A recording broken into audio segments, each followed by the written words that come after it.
ఇప్పుడు చంద్రబాబు నాయుడు నిన్న ఏదైతే ఉందో నెల్లూరు జిల్లాలో జగన్ రేపు నిన్ను చంపితే ఏమవుతుందని అన్నాడు. అసలు 14 సంవత్సరాలు ముఖ్యమంత్రి చేసి అదేంటి అలాంటి మాటలు మాట్లాడటం ఏంటి? తప్పు కదా అది మాట్లాడేది. ఆయన మాట్లాడేదంతా తప్పే. ఆయన ఎవరు నమ్మేవాళ్ళు ఎవరున్నారు? మన ఆంధ్ర రాష్ట్రం నమ్మేవాళ్ళు లేరు. అది ఎందుకు చంద్రబాబు నాయుడు నమ్మేవాళ్ళు లేరా? లేరు. ఇప్పుడు నమ్మకగా ఎంతమందిని తెచ్చుకోవటం, మరి ఎంతమంది ఎందుకు తెచ్చుకోవటం? మరి ఒక్కడే ఆయన ఒక్కడే వేయచ్చుగా మరి. అది ఇప్పుడు మాట జగన్ పిల్ల బచ్చ నా చేతిలో అని మాట్లాడుతున్నాడు చంద్రబాబు నాయుడు. పిల్ల బచ్చ కోసమే మరి ఎంతమందిని చూసుకోవటం కాదండి, పిల్ల బచ్చ కోసమేక మరి ఎందుకు?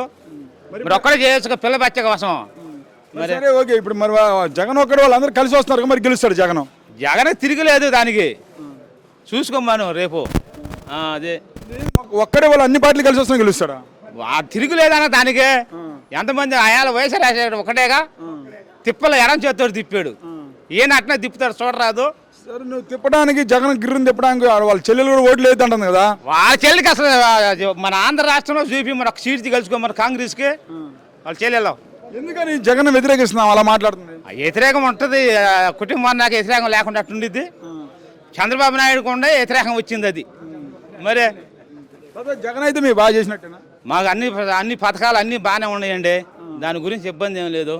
అది కులాలు చూడకుండా మతాలు చూడకుండా అందరికీ, మాకంటే కూడా టీడీపీ వాళ్ళకే ఎక్కువ చెందిన వ్యవహారాలు చేత మన అన్ని పథకాలన్నీ. ఏ ఊరు తాత? మాది అంపరాల.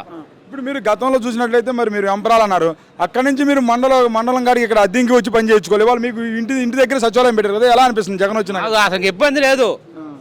సచివాలయం వాలంటీర్లు వచ్చి ఇళ్ళకి వచ్చే పనులు చేస్తున్నారు దేనికైనా. అది బాగా చేస్తున్నారు వాలంటీర్లు, ఇబ్బంది లేదు. అది వరకే పింఛన్లు కావాలన్నా క్యూ పడి నిలబడాలా, ఇవాళ వాళ్ళు ఇల్లు తెల్లారేళ్ళగా వచ్చి ముసలిళ్ళకి ఇచ్చిపోతున్నారు, ఇబ్బంది ఏం లేదు.